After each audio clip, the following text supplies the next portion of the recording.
Buenos días. Los 3 capítulos del día de hoy tienen unas historias paralelas que ocurren casi al mismo tiempo, muy rápido.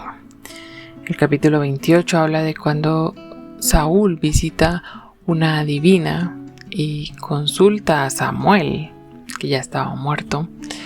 Y esto es algo que nos perturba y que realmente no entendemos por qué está allí en la palabra y si realmente Samuel se presentaba allí para hablar con Saúl ya después de muerto. Y esto es algo extraño, y que haya sucedido una vez no quiere decir que sea lo normal y que sea aprobado por Dios. Dios le reitera a Saúl su desobediencia, su pecado, y que en ese momento también está haciendo mal y que él realmente ya no está con él, que él ya lo ha abandonado. Gracias a Dios que nosotros estamos al otro lado de esta historia, en el sentido de que ya Dios, cuando nos sella con su Espíritu Santo después de la resurrección de Jesús, pues es para siempre. Así que si tú has creído en Jesús, le has pedido perdón por tus pecados, Él vive en ti, te ha sellado con el Espíritu Santo y nunca se aparta de ti.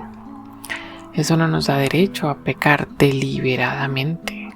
Tenemos que vivir para agradar y para honrar a Dios, y esto también lo muestra esta historia. Esas consecuencias de Saúl de no vivir para Dios y de no haber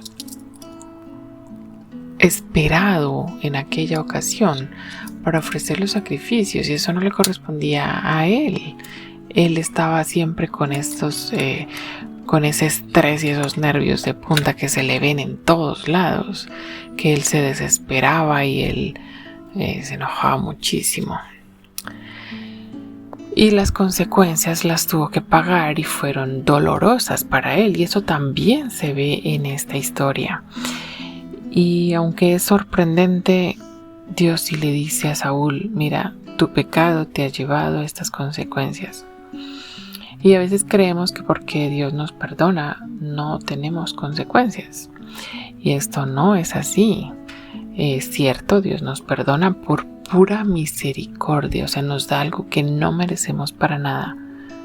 Pero las consecuencias muchas veces son dolorosas y son largas y duraderas. Y esas son las que Dios quiere evitarnos, hablándonos de casos como el de Saúl, en el que sus consecuencias, sus malas decisiones y sus malas prácticas y sus desobediencias los llevaron a pagar consecuencias caras. Y bueno, por el otro lado tenemos a David, aunque es solicitado para pelear contra Israel, y esto nos parece extraño también porque él ya era el rey de este pueblo y él iba a pelear contra ellos.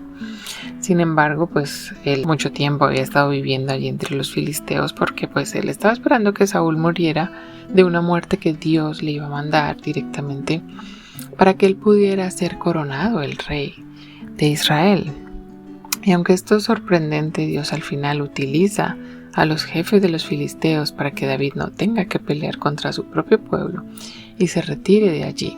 Pero al mismo tiempo, el retirar a David de la guerra supone una liberación de las mujeres y los niños y los ancianos de una invasión de otro pueblo que ha venido por otro lado y está llegando allí donde vive David, es decir, con los filisteos también. Y esto es algo interesante porque David no va a pelear contra el pueblo de Dios, pero al mismo tiempo está peleando a favor de los filisteos, pero no contra el pueblo de Dios, sino contra los amalecitas. Y esto ya muestra bastante cómo es David como guerrero y como rey. Está liberando a su propia gente, a sus esposas, a sus hijos, y está liberando a un montón de gente y a la vez ejerciendo justicia.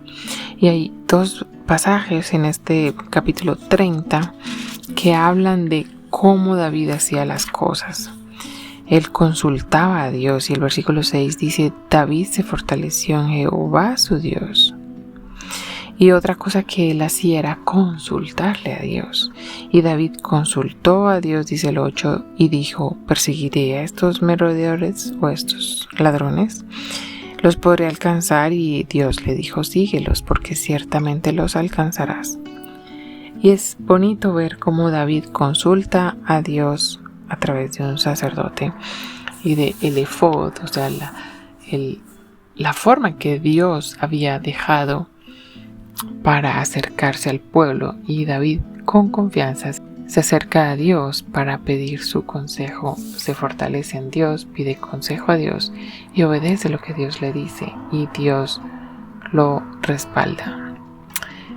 Este contraste continúa entre Saúl y David, viendo cómo ellos tienen en cuenta y cómo obedecen a Dios y cómo Dios los guía y los libra.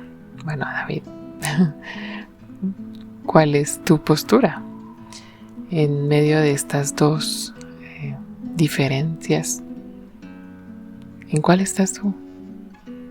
¿Tomas las cosas a la ligera, a la rápida y de acuerdo a cómo eres? ¿O consultas a Dios, esperas en Dios y le preguntas cada decisión? Dios te bendiga este día.